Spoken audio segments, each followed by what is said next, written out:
So often when they speak about practicing in order to gain serenity, they talk about it in retreat situations.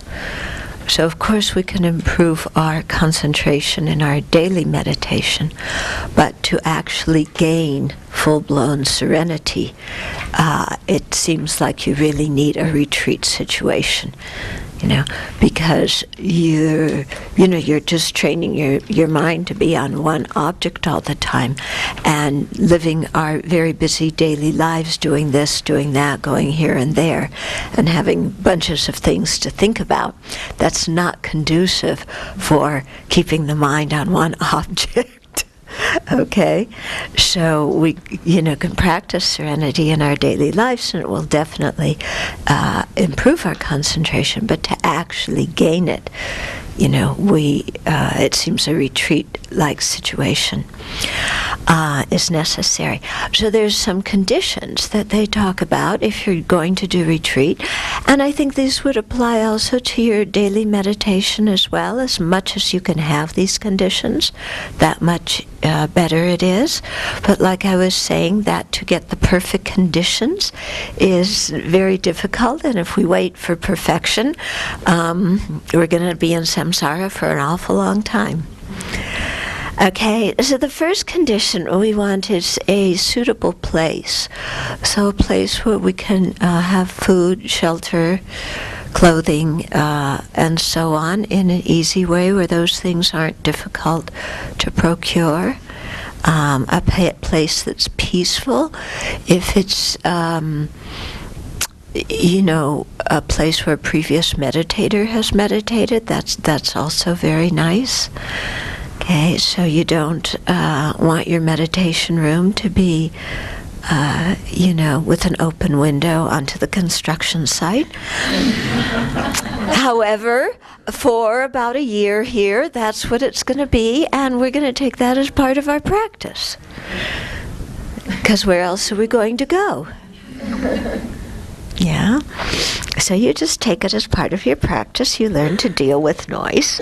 Because where are we ever going to go where there's no noise? It's the same place where there's no people who insult us.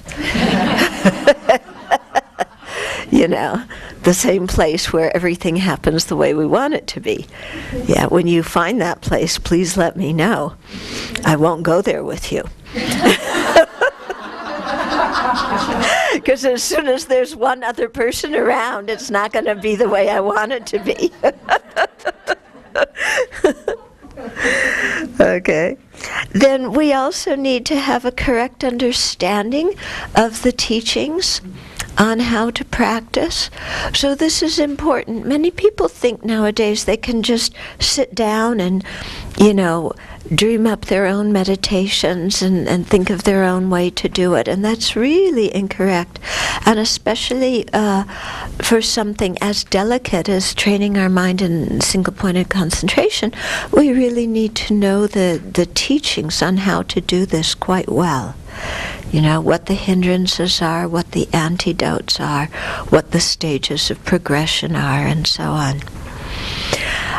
Third is we need to be free from coarse desires. Oh, that one's harder. Yeah. In other words, the more our mind is always wanting this, we want this, we want this, we want it to change and be like this, we want it to be like that, we need this, we need that. That kind of mind is going to make it difficult to do this kind of retreat and meditation. So we need to do a lot of work on our very coarse, desiring mind.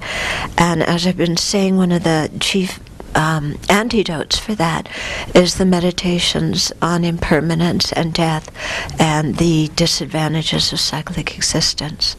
So when we meditate on impermanence, we contemplate that things are arising and ceasing in every moment. They don't remain the same for a second moment. When we contemplate death, we really think that death is definite and the time is indefinite, and we don't when we die, what are we going to take with us? Yeah, not all the things we're desiring, but our karma and our mental habits. Okay, and then thinking of the disadvantages of cyclic existence, going up and down, getting born, sick, aging, dying again and again, and so on. So really studying these topics and implanting them firmly in our mind helps to reduce the very coarse desires. Okay, the fourth quality is to be satisfied and content. Yeah, so this is another difficult one because we're used to being dissatisfied and discontent. I want more. I want better. Yeah, always wanting to change things, change ourselves, change the other person, change the room, change the schedule, change the food, change the way the prayers are done, change the other people, change ourselves. There's no contentment or satisfaction. And again, that presents a big obstacle for meditating because we can't focus on our meditation object. Yeah. The next condition is to not engage in a lot of worldly activities. Okay, so you're not on the internet. You've retired your iPhone. Yeah, you're not, organizing different events and planning different things and, doing lots of other different works.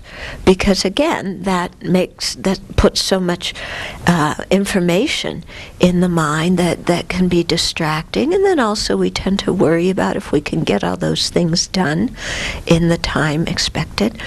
I know one person who went into retreat. She was going to do retreat for about 3 years, I think.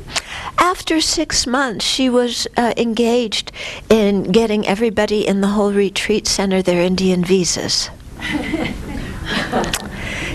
She couldn't keep her mind in retreat. But it was like, we need, because there's always a problem for Ingis, Westerners in India with their visas. And okay, I need a visa, this one needs a visa, let's see how we can do it, let's all do it. And she just, got involved in doing that. And at the same time trying to do retreat. And then she was growing, she had a garden in her retreat center, in her little place, and so she was doing this, and, she got involved in a lot of other things. And then another criteria is to live in pure ethical conduct. So that's very important. If we don't live in pure ethical conduct, our mind's going to be in a lot of turmoil. There's going to be a lot of regret and confusion and guilty feelings and all sorts of stuff, as well as the karmic obstacles that we create for our own spiritual progress. So living in ethical conduct is, really a prerequisite for doing serenity meditation, for doing any kind of meditation actually, for living a happy life even if you don't meditate. Yeah, ethical conduct is the foundation, because when we keep ethical conduct, then we can go to bed at night and our mind's peaceful. Yeah, when we don't, then we're always worried about this person or that person finding out what we've done, and we need to cover it up, and we need to figure out a way how to get out of this, or how to rationalize that, or justify this, and it takes a whole lot of mental energy and really interferes with our practice. Okay, so those are conditions that we want to work on. As much as we can put those conditions in place, that much easier our meditation's going to be. Okay?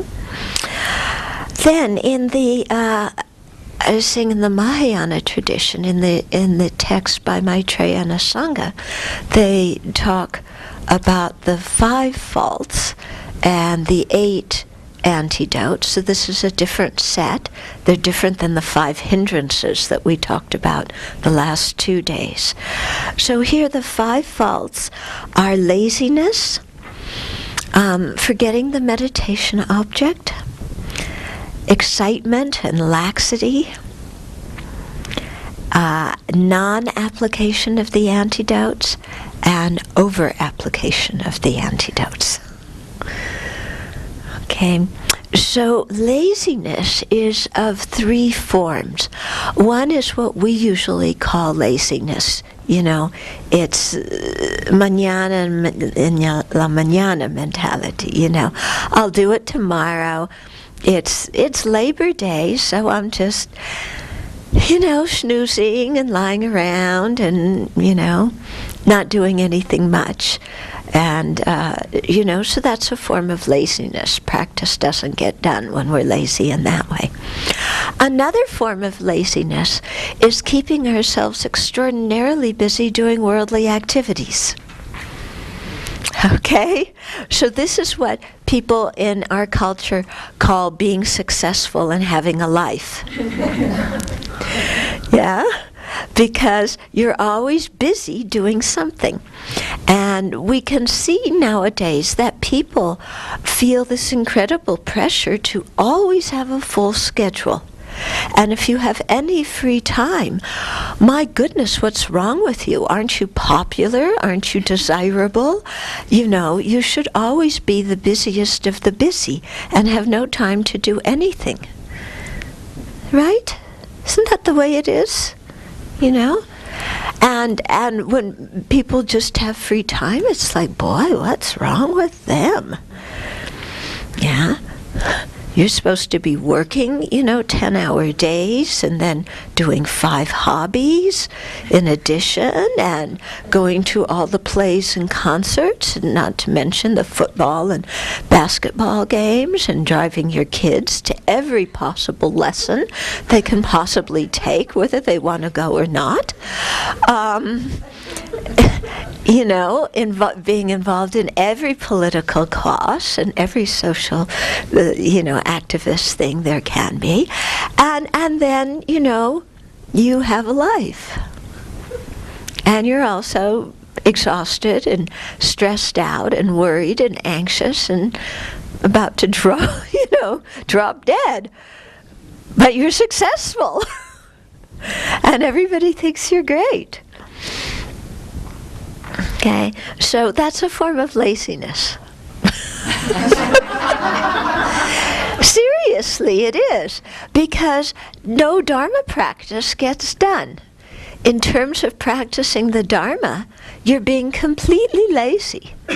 Yeah, the Dharma has no space. That, you know, you can't drive a half an hour across town to go to a Dharma class, but you expect the nuns here to drive an hour and a half down to the city to give it.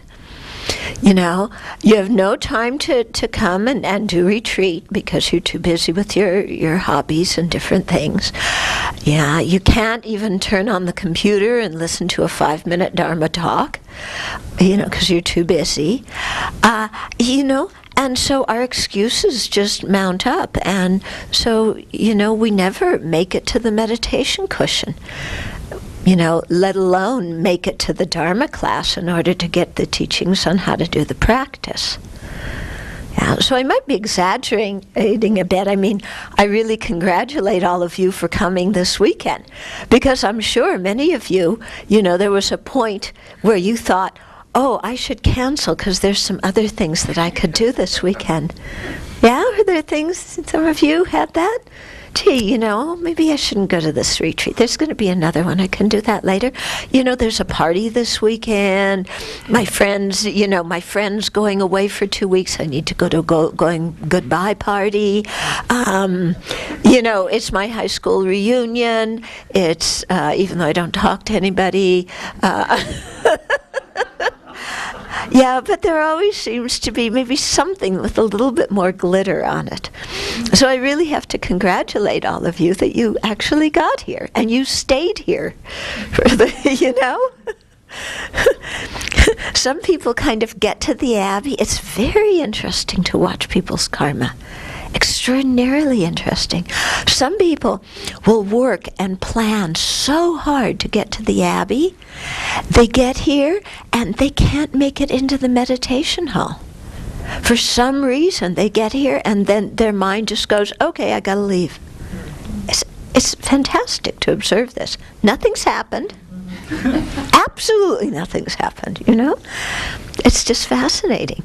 So, you know, we want to, that form of laziness of keeping ourselves so busy is something we really want to reduce, and to make Dharma practice higher on our list of priorities, because at the time of death, the Dharma practice is what's going to really matter to us.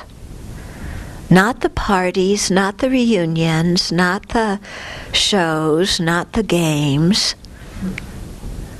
Okay, those things, you know, you're going to forget about.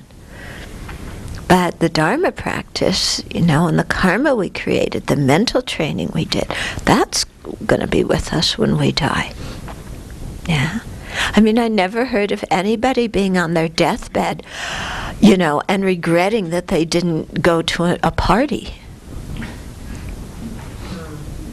Yeah, or being on their deathbed and regretting that they didn't keep a certain social obligation, or regretting that they didn't work more overtime and make more money. I've never heard of anybody dying with those kind of regrets. Yeah, I've heard of people dying with regret that they didn't do more spiritual practice, with regret that they didn't apologize to the people they needed to apologize to and forgive the people they needed to forgive, with regret that they weren't more generous. Those kind of regrets I've heard, but not the other ones. Okay, so while we have a chance to live a life in a pure way so that we don't die with regret, let's do that. And then the third kind of laziness is discouragement. Yeah, when we tell ourselves it's too hard, I can't do it. Everybody else can, but I'm inadequate. I have too many hindrances. I don't understand this. I can't do that. All this kind of discouragement, you know, I'm incapable, the path is too difficult, the result is too high. Everybody else can become a Buddha, but not me. You know, generating serenity is impossible. Understanding these teachings is beyond me. Yeah, keeping the retreat schedule is something I can't do. Woe is me. You know, I'm just, you know, and we make ourselves discouraged by the way we think. Discouragement is not an external situation. It's a mental state, and we make ourselves discouraged. Basically, by lying to ourselves. We lie to ourselves and we believe our own lies.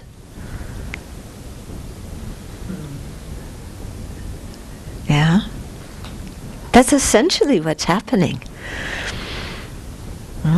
I went one time to complain to one of my teachers that I couldn't learn Tibetan, and he said, if you can become a Buddha, you can learn Tibetan. I still haven't learned Tibetan, but I did try, you know, and maybe someday. Okay, but I did some other things I think were just as valuable.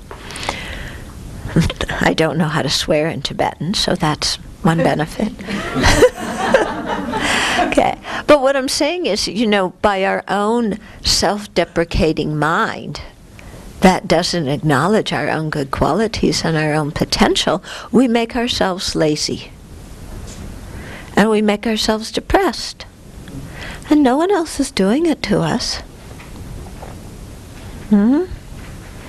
Okay, so these kind of self-deprecating thoughts, the moment you notice them in your mind, you have to stop and very clearly say to yourself, these are self-deprecating thoughts.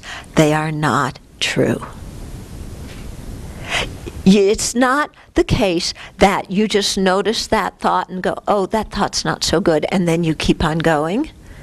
Because if you do that, you're not really confronting it. You're noticing it, but it's going to, wiggle its way in. You have to really stop and say, this way of thinking is not realistic.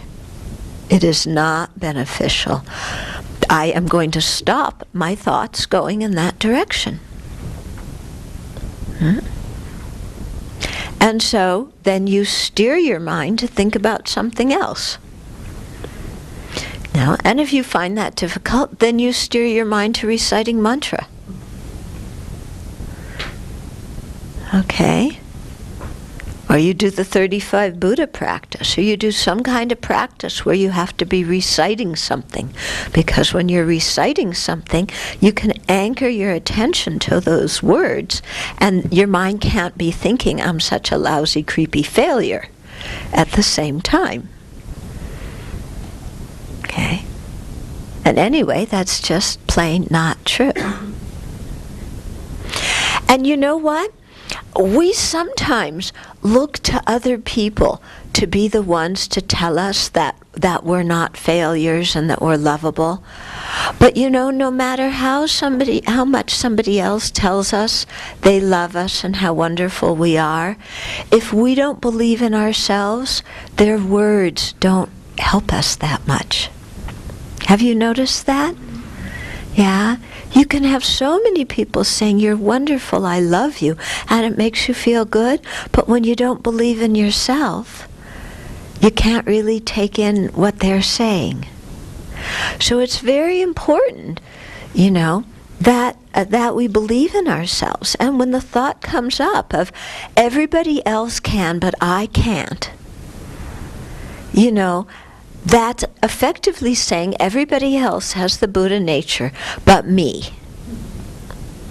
And if you think that means that when the Buddha says every sentient being has the Buddha nature, you think the Buddha is lying. Okay? Now, are you ready to call the Buddha a liar? I mean, because this is really what it boils down to. If you say everybody else can, but I'm incapable, you're essentially saying the Buddha is a liar. Think well if you want to say that. Do you follow the reasoning, how you get there? It's true, though, isn't it? It's true. Yeah? You have to realize, the Buddha is an enlightened being. He speaks the truth. Let me believe that truth. And all this rubbish in my mind, throw it out. Yeah? Don't take our rubbish and hold it like one of the kitties, oh, precious little kitty. All my rubbish, all my self-deprecation, all my self-hatred.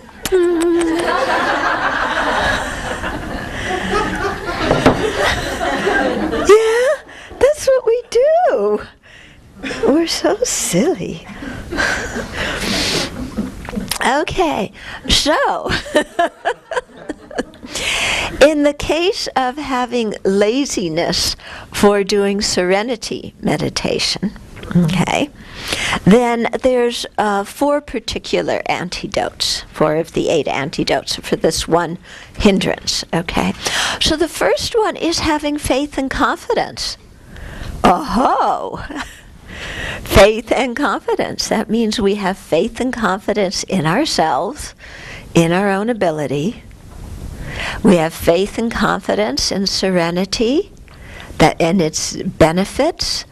So we study about the benefits, how a concentrated mind is so peaceful, how it makes gaining other spiritual realizations, very easy. No, so on and so forth. There's so many benefits from developing concentration. So we have faith and confidence in those benefits, faith and confidence in ourselves. Okay? The second antidote is aspiration. Yeah, so having seen the benefits, having faith and confidence in them, then we aspire to do the practice so that we can gain those benefits. Yeah, we want to have a peaceful, calm mind that isn't filled with all sorts of useless chatter. We want to be able to direct our mind to any virtuous object we want it to go to and keep it there.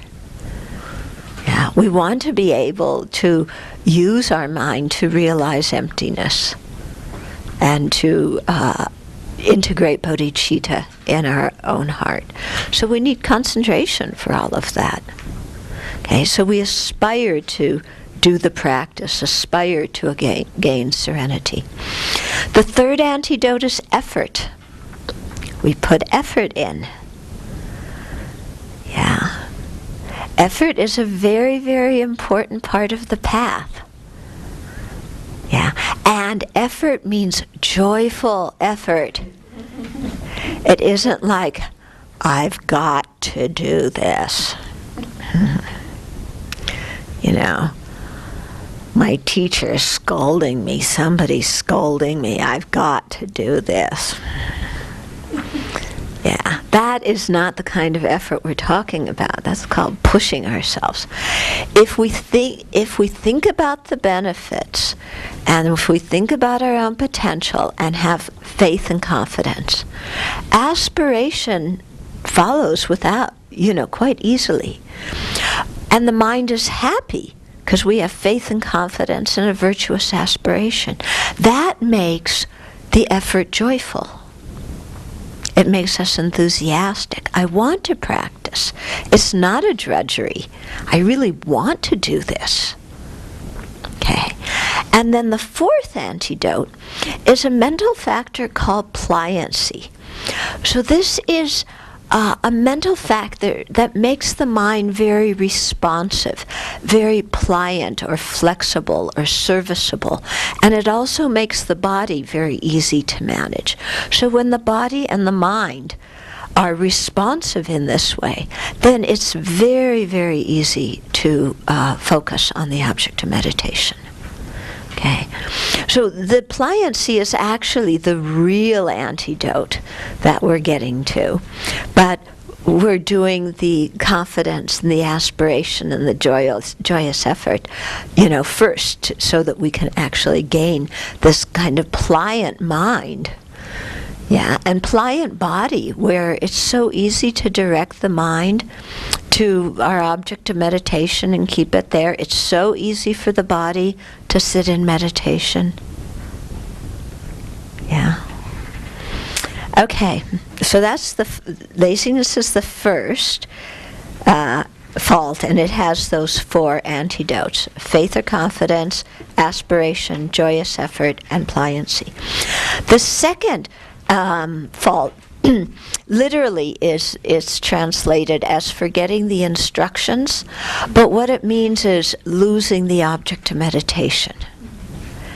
Okay? Because you know that once we get ourselves seated on the cushion, and we do our preparations and we put our mind on the object, what's the first problem we have?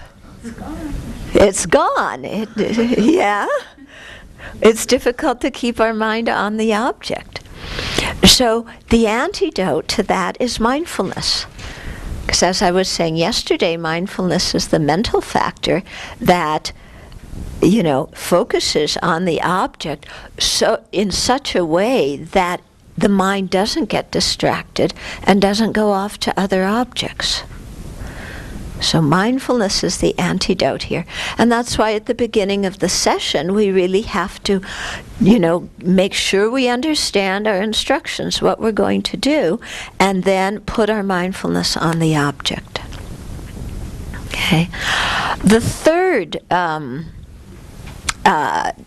fault is actually two: excitement and laxity.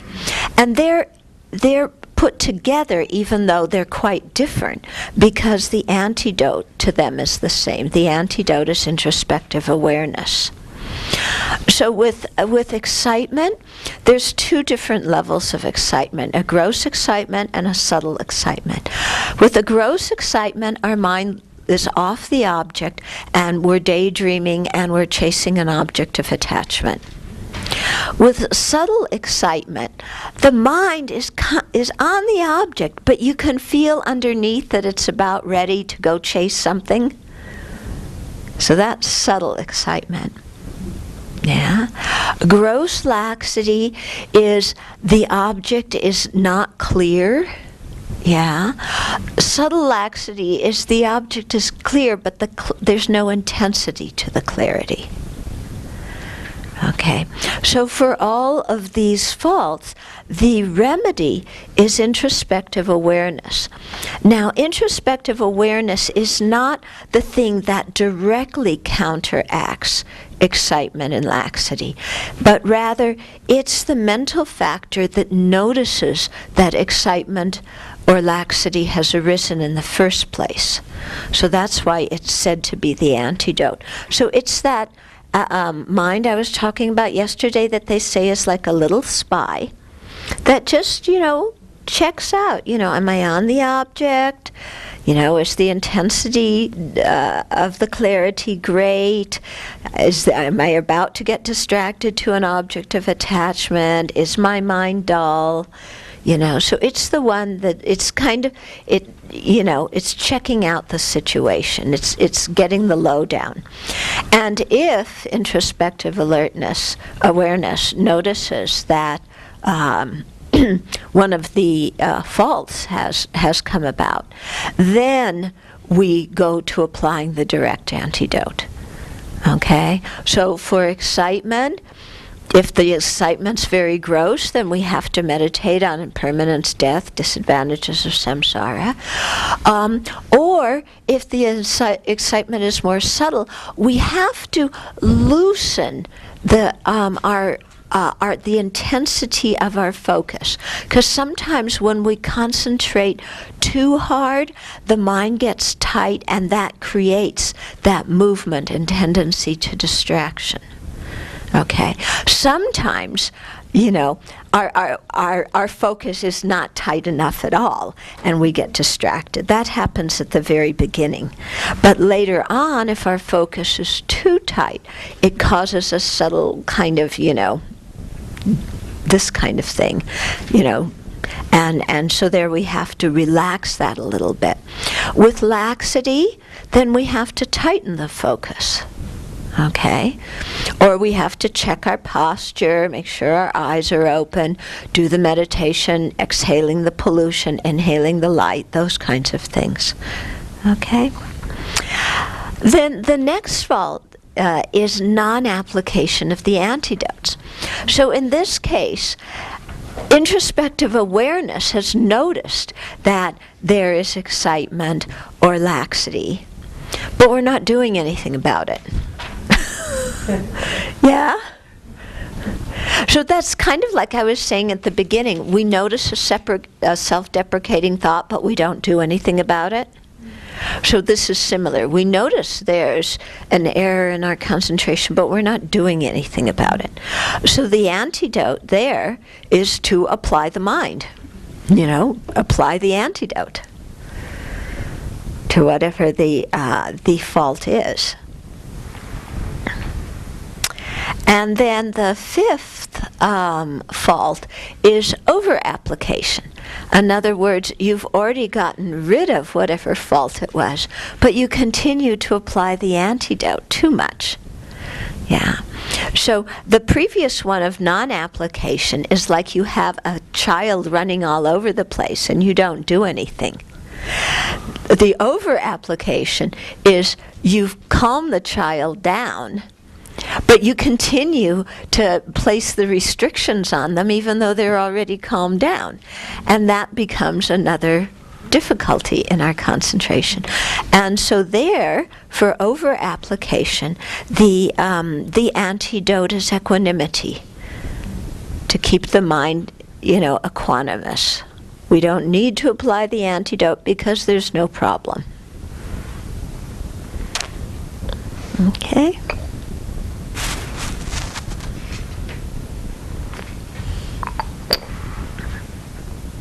So also in Maitreya's text, he goes through the 9 stages of sustained attention, which are 9 stages that you go through to on the way to gaining serenity. You practice those by means of 4 types of attention and 6 forces, but we're not going to go into those right now. But it's just to say that there's more teachings for you to learn, and that there is a stage of progress as you're, that you can evaluate where you're at as you approach serenity. Last night I was on the phone with a friend of mine who just came out of retreat in India. She was doing serenity retreat. So I thought I'd pass on to you a little bit about what she says, because she's done a month of serenity retreat, maybe for the last 3, maybe 4 years, something like that. And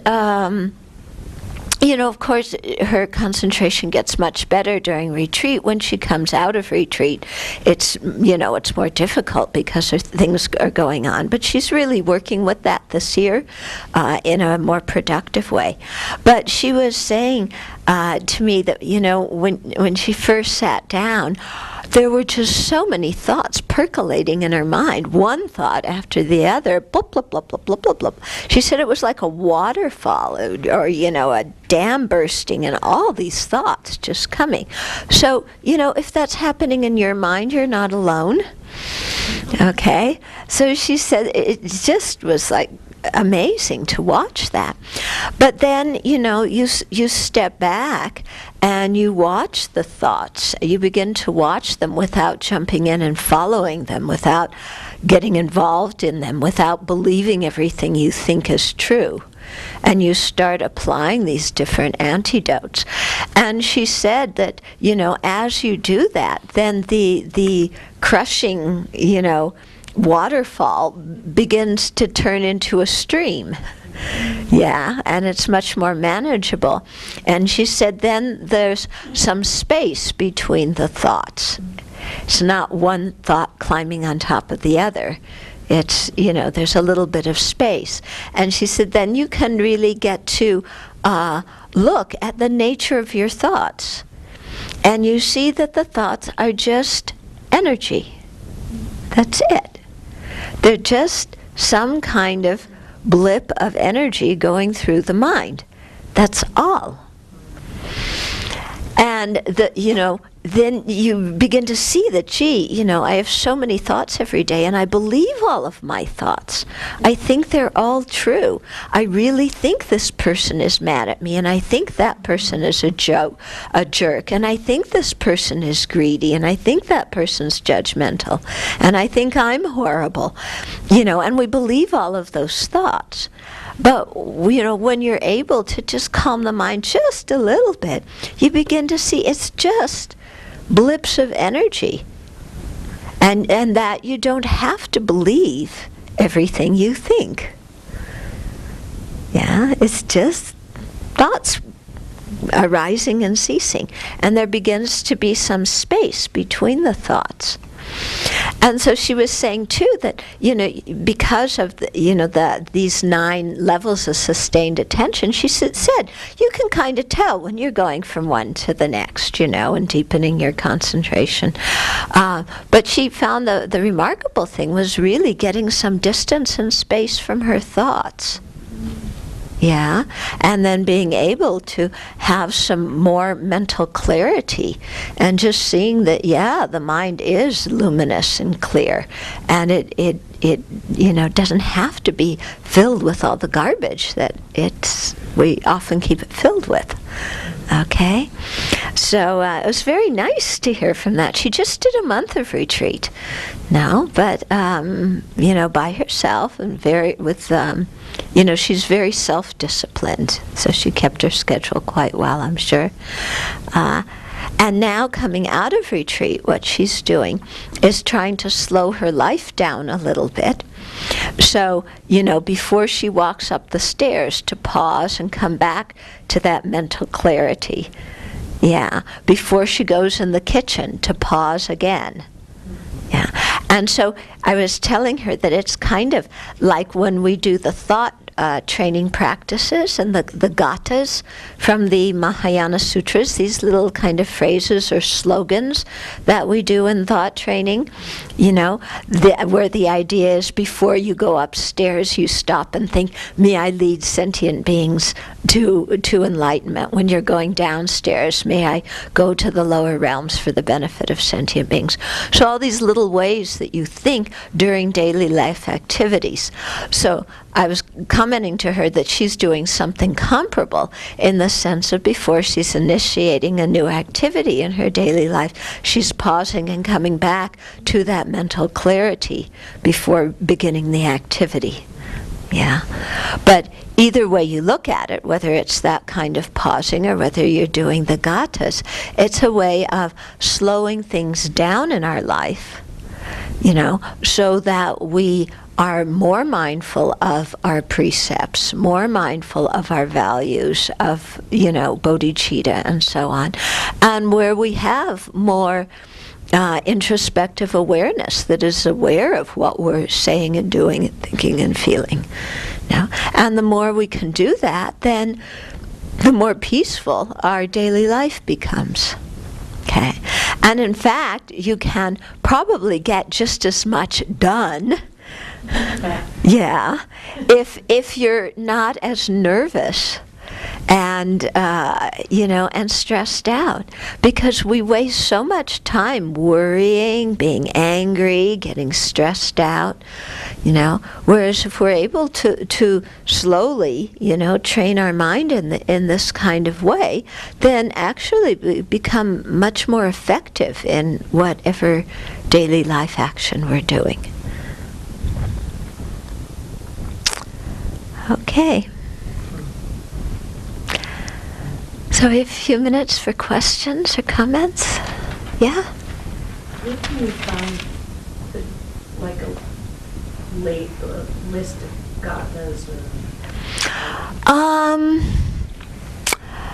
Let's see. There's some in some of the Chinese training books for monastics, and these are all taken from the Avatamsaka, or the Flower Ornament Sutra. Thich Nhat Hanh has a lot of these, he's extracted them and also composed some. And then in the thought training practices, you can find them as well, the precepts of the thought training, the commitments of the thought training. Also in Lama's book, Making Life Meaningful, Mm-hmm. back of that book, which is also available online if you go to lamayeshi.com. Mm-hmm. You can download the whole book as a PDF, and the back part of that is a whole series of gathas for daily living. Okay, good. Making life meaningful. Yes. Yeah. Meaningful.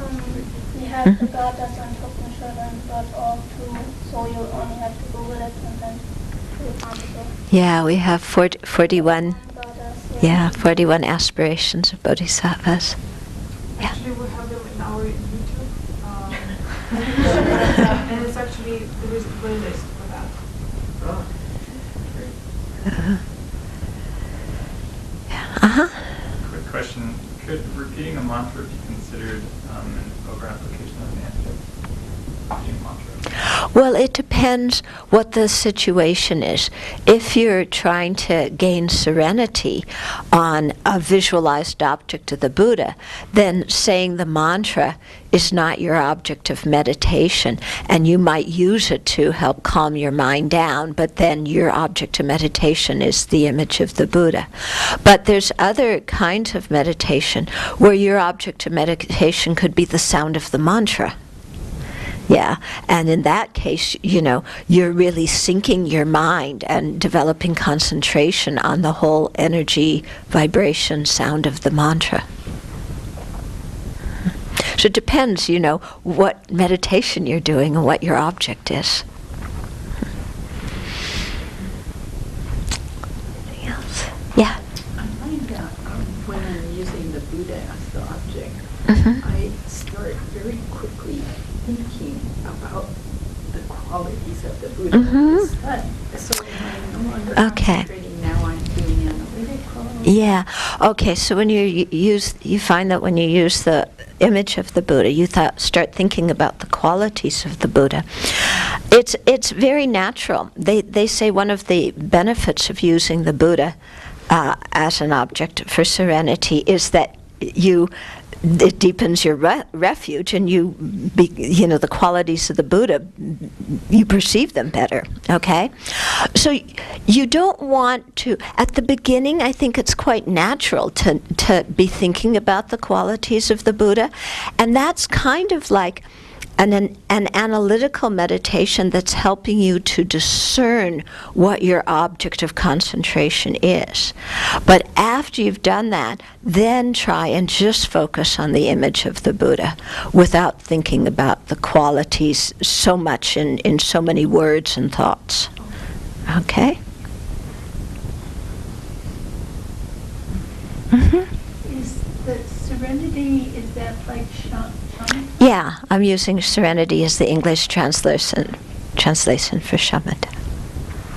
Well, I don't understand how the meditation on equanimity is an antidote to overactivity. No, I didn't say the meditation on equanimity.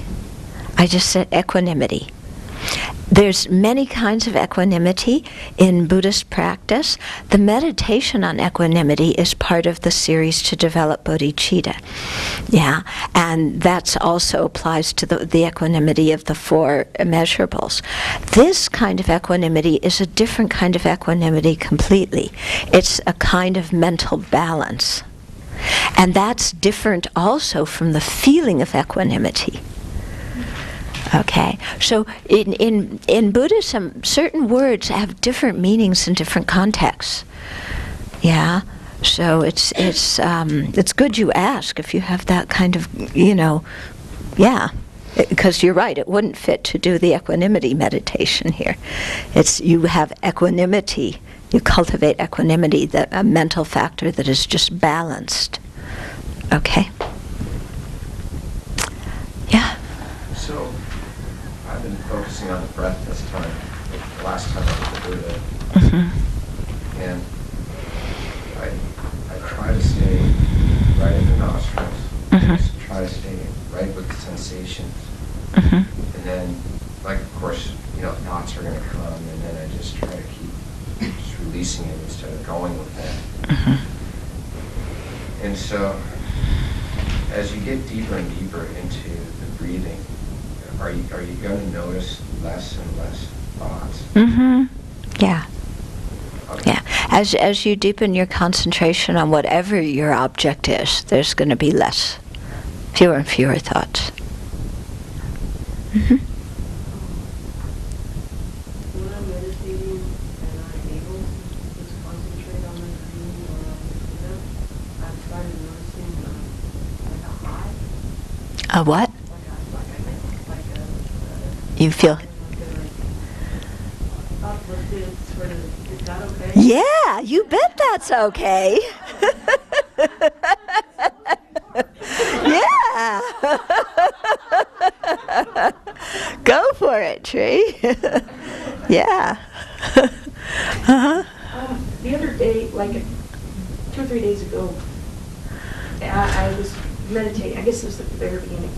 And afterwards, like, all my senses were like heightened. Mm-hmm. Yeah, that Is can that happen. normal? Yeah, that can happen. Mm-hmm.